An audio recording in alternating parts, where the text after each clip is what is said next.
durbummaa kiyya fudhachuu dadhabe.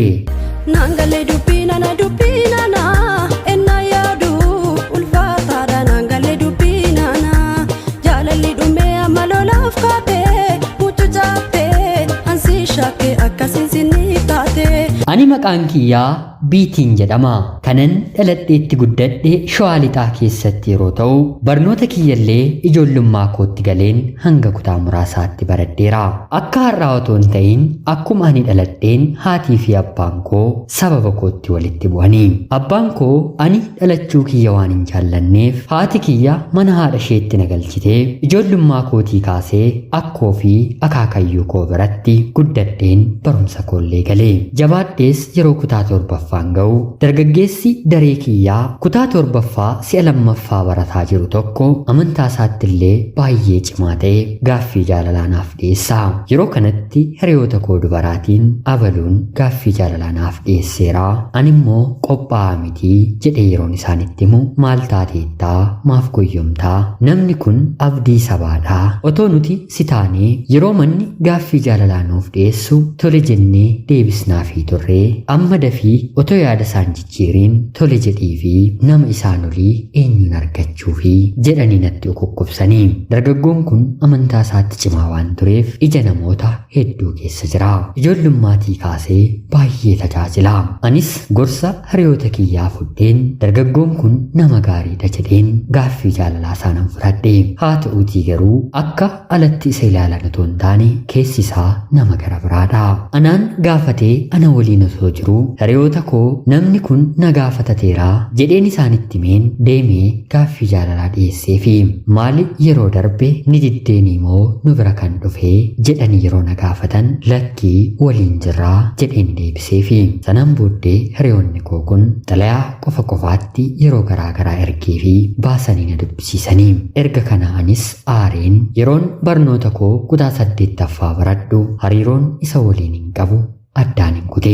Erga kanaatii obboleettiin kiyya hangafaa biyya hambaa jirtu ani galuufin jedhaa dhufuu ni barbaaddaayii jettee na gaafatti. Anis eeyyeenii biyya hambaa dhufuu nan barbaadaa akkuma kee nan dalagadhaa jedheen isheetti hime. Erga kanaa deemeen akkoo fi akaakaa kootti yeroon himu lamaan isaaniiyyuu lakkii barnoota kee baratta malee biyya hambaan deemtuu jedhanii na didanii. Kadhadheen dadhabe. Haa ta'utii garuu maddiitti haadhaaf abbaallee waan hin qabuuf abbaa kiyya yeroon gaafadhu waa'ee barnoota koo xiqqoo erga na gaafatee booda akka fedha keessiifaa ta'uu fedha kee taanaan namni si dhorkuu danda'u hin jiru jedhee haadha koo waliin mari'atee natti dubbate.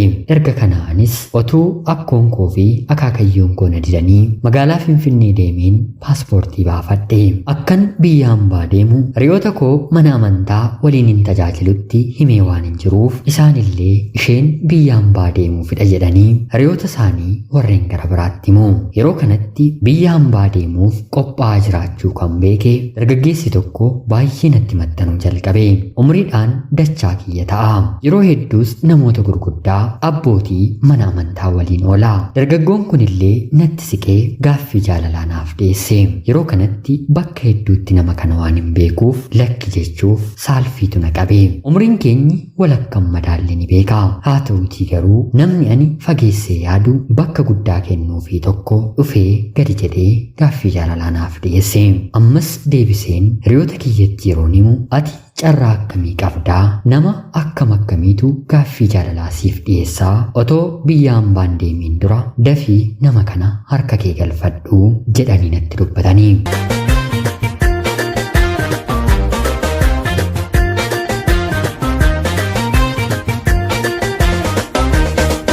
Erga kanaanis gaaffii jaalalaa nama kanaa dafee fudhadhe. Hariiroo hiriyyummaa jaalalaas waliin jalqabnee akkan biyya hambaa deemuuf qophaa'es nama kanatti nan himadhe. Yeroo kanatti dafee anatu biyya hambaa si ergata malee kanaan booddee maallaqa maatii kee rakkisuu hin qabdu jedhee natti dubbate. Anis homaa rakkoon qabu obboleettii kiyyatu maallaqa hundasaa na danda'ee yeroon achi deemu nan kanfalaafi jedheen yeroon itti himu lakkii hin ta'u maallaqa kana annan deebisaafii jedhee obboleettii kiyyaaf kenne. Yeroo kanatti obboleettiin koo kan inni maallaqa biyya hambaattiin deemtu siif kanfalu eenyudha jettee yeroo na gaafattu haala jirutti hime. Yeroo kanatti akkoo fi akaakayyuun koollee dhagahanii jaalallee kee nama bor itti heerumtudha yoo ta'e booddee nu dhokattee magaalaa Finfinnee waliin deemuu keerra ammumaan waliin ta'uu keessan akka beekamuuf riyaasaa waliin akka aadaa naannoo keenyaatti kaadhimaa kiyyadha jedhee coqorsa fidatee haa dhufu. Namni kun nama guddaa dharree waan ta'eef nuti siif kabajna naan jedhanii. Yeroo kanatti anis jaalallee kootti meen riyaasaa waliin coqorsa jiidhaa qabatee mana akkoof akaakayyuu koo dhufee haasa'anii buna dhuganii nyaata nyaatanii deebi'anii. Erga kanaatii guyyaa tokko otoon deemiin dura anaafsi seenaa wal bira kaawwachuu qabna naan jedhee mana haadhaaf abbaa ishee deemna jechuun akkoo kiyya eegamsiisee manaa na baase. Gara magaalaatti erga na geessee booda haasoodhaan aduu natti dhiisisee kanaan booddee dandeenyee baadiyyaatti galuu waan hin dandeenyeef asuma bulla jechuun bakka mana siree qabate nu geesse. Waliin bullee jalqaba dirqiin ta'us booddee garuu abbaa manaa kiyya kan boriidha jedheen eeyyamamtuu hin ta'eefi haa ta'uutii garuu homaa kabaja koo fudhachuu hin dandeenye. Guyyaa sana na kadhatee guyyaa tokko bullaa jechuun ammas na gaafata. Anis waa'ee maatii koo yoo dhaga'anii nutti dheekkamanis gara fedhetti haa ba'u jedheen guyya lammaffaa waliin hin bulle. Haa ta'uutii garuu wanti barbaadame kabajni koo baduu hin dandeenye. Namni bor abbaa manaa koo ta'uuf qophaa'aa jiru kun kabaja koo fudhachuu dadhabe. Anis aareen gara maatii kootti deebi'e. Yeroon deemsa koollee ga'e waan na jiruuf nagaatti jedheen nagaadhaan maddeen maatii koorraas jaalallee koo kanarraas gargar baheen gara biyya hambaatti imala koon taasise. Biyya hambaa akkuman gaheen bilbila nama tokko irratti qofa akkan bilbiluuf maatiin suni naaf eeyyame. Anis wantan godhu dhabeen kan jaalallee koo qabsiiseen isarratti bilbiluun jalqabe. Baatii tokkos akkuman dalageen akka amantaan kiyya na ajajutti horiin jalqabaa hundi mana waaqayyoof galuu qabaa jedheen akkan baradhetti mana amantaadhaaf maallaqa baatii tokko mindaa kiyya galchuu waan hin barbaaduuf abbootii amantaa waliin wal na qunnamsiisii jedheen isa gaafadha. Yeroo kanatti jaalalleen koo kun abbootii amantaa bira deemuun maaliif barbaachisee anumatti ergeetii siifan galchaa jedheenaaf deebise. Anis dhugumayyuu isaan bira deemuu maaliif na barbaachise jedheen maallaqa kana maqaa isaatiin nan galche. Yeroo kanatti bulee wantan dhaga'u walakkaa fudhatee walakkaa immoo mana amantaaf akka galchedha. Erga kanaa booddee naannoo baatii 3 gaheen maallaqa ittiin biyya alaan dhufe obboleettii kiyyaaf deebise. Manallee ijaarrachaa waan jiruuf dachaa godheen nan ergeefi. Erga kanaatii jaalala keenya itti fufnaa. Anatu na jaallata jedheen waliin hin maraadha malee booddee nama kana yeroon xiinxalu edaa maallaqaaf nama na barbaadudha. Baatiin yeroo ga'u silaa guyyaattiin maallaqa kiyya fudhadhu waan beekuuf qarshii na gaafachuu eegala. Baatii 2-3 calluma jedheen wantan argadhurraa nan ergeefi. Sanaan booddee garuu irratti bareen kaawwachuu yeroon eegalu ati maallaqa kana eenyuuf ergaa jirtaa? Anaan dhoksitee jaalallee baafatte moo jedhee na gaafate. Kana hunda kan si dubbachiise wantan maallaqa kiyya siif erguu didedhamoo kanaan booddee hinumaa meezoo sharfee kan koo hin argitu jedheen isatti dubbadhe. Yeroo kanatti namni kun ani maal dhabeen sanuu siin maatii hiyyeessaa rakkattuu taatee biyya hambaa deemteen maal jedheen maallaqa naaf kenni jedhee si kadhadhaa. Ana yoo ta'e maatiin koo eenyu akka ta'an maal akka qaban sirriitti ni beektaa jedhee afaan darbee natti dubbachuu jalqaba. Yeroonni jecha darbaa kan natti dubbatu kallacha bilookin godheeni. Akkaawuntii immoo gara biraa banatee maaloo ifa manaaf godhii aareen dogongoreenidha siin jaalladhaa jedhee amma immoo na kadhachuu yeroo jalqabu irraa baneen araaramnee waliin haasa'uu eegallaa. Baatiin yeroo ga'u ammas kanan rakkadhee maallaqa naaf ergii jedhee na gaafata.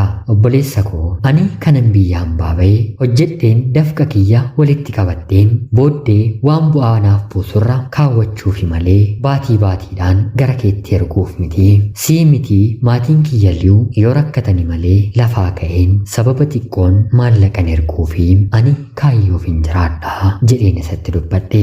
Erga kanaatii baay'ee nattaaru ati mucaa hiyyeettii magaalaa Finfinnee kan deemte kophee qarshii 35 godhatteeti bilbila tachii erga qabattee akkana si dubbachiisuu jalqabe malee eenyu akka taate ani hin beekuyi jedheen arrabse. Si'a kanas bilook ofirraa godheen bilbila isaa cufe. Erga kana ammoo karaa hiriyoota isaa dhaqee na kadhachiifachuu jalqabe. Booddee irratti ati nama waaqayyoo miti maaliif dhiifama gootuu fi jechuun yeroo na gaafatan tole jedheen dhiifama godheefiin ammallee waliin haasa'uu jalqabne.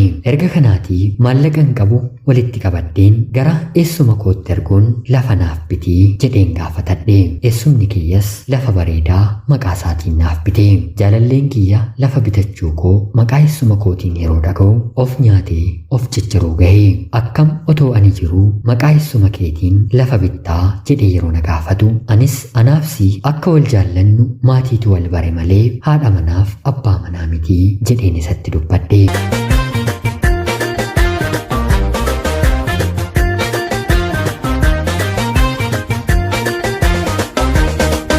Yeroo kanatti eessuma koo waliin baay'ee walitti waan siquuf eessuma kiyyaan lafa kanarratti mana ijaaraa fi jedhee gaafataani. Eessumni koo waliin akka jirru waan beekuuf rakkoo maal qabaree isin bor nama tokko ta'uudha jedhee deebiseefi muka firee muraasa bitee naannoo lafa sanaa erga geessee booda maallaqa naaf ergii mana irratti ijaaraa lafa kanarratti jedhee na gaafate. Anis walitti araaramnee waan jirruuf eessuma kiyyarratti ammas maallaqa ergeen wanta barbaachisu hirii kenneefiitii irrattaa ijaaruu jedheen isatti hime. Erga kanaa innis jala jalaan wantoota barbaachisan bituu jalqabee manni sun xumuramuu baatus ni ijaarama. Erga kanaa booddee ammas waa'ee maallaqaa irratti jaalallee koo kana waliin baay'ee walitti buune yeroo gamsiisnu kanaan booddee asirratti haa dhaabbatu malee maallaqa koo hin ergu jedheeni. Yeroo kanatti inni kanaan booddee ergites erguu baattes manni kun kan kootii anatu irratti ijaaree jedhee odeeffachaa jira. Kana qofaa otoo hin taane guyyaa tokko tokko hiriyootuma isaa ijoollummaa kootii kaaseen waliin hin guddadhe natti erguun akka isaan jecha darbaa natti dubbatan na arrabsan godha. Anis hiriyoota keetiin maaliif na arrabsiistaa jedhee yeroon gaafadhu lakkii isaan waliinis dubbii jalqabdee matumaa ofii kee akka jalqabdetti fixadhu malee hiriyoota koo waliin walitti nan buusinnaan jedha. Yeroo hedduu irra deddeebiseen akkoo fi akaakayyuu kootti eessuma kootti nama kana waliin bor waliin jiraachuu akka hin barbaanne itti maddeen ture. Haa ta'utii garuu eessumni koo fi akkoon koo hanga nuti lubbuutiin jirrutti dhiira gara biraa bira deemtee jennaan ati sanyii keenya miti sin abaaraa akkoon kiyya naan jette.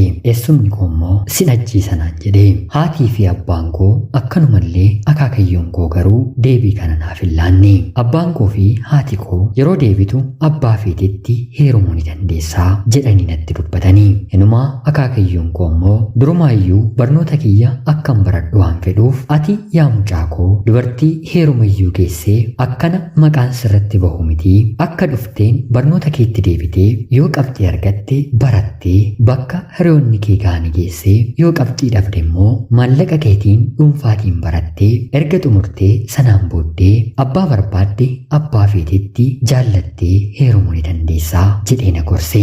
Haala kanaan otoo hin jiru biyya hambaa taa'een ammallee dargaggoo tokkoon waliin bara. Dargaggoon kun baay'ee akkana jaallatu natti hima. Haa ta'utii garuu deebiin ana bira jiru jaalallee waan hin qabuuf ofumaa hanga kanaatti hin dhama'inii deebii jedhu ture. Haa ta'utii garuu nama tokko tokkoof obsa rabbi kenne safuudha malee hanga ati heerumtutti ani sin eegaa gaafa ati heerumte buleen garaa kutadheen ija koo sirraa kaasaa hanga sitti garuu ani si waliin hin jiraa jechuun yeroo hundaa na waliin taphata. Baay'ee na gorsaa. Jaalalleen koo inni maatiin kiyya beekan maallaqa ergi jedhee yeroo na rakkisu dargaggeessi inni lammaffaa gaaffii jaalalaasaa ani hin fudhanne immoo maaloo maallaqa kee namatti ergitee biyyeen nyaachisiinii yoo dandeesse hiyyeessattiin gargaarii ijoollee haadhaaf abbaan qabne hedduutu biyya keessa jira. Qarshii 1,000 yoo ergitee fi nama 10 daftaraaf kobbee bituu danda'a. Haatiif abbaan kee qabeenya waan hin qabneef isaaniin gargaarii siniif jira jedheetii maddii dhaabbadhu jedhee na gorsa.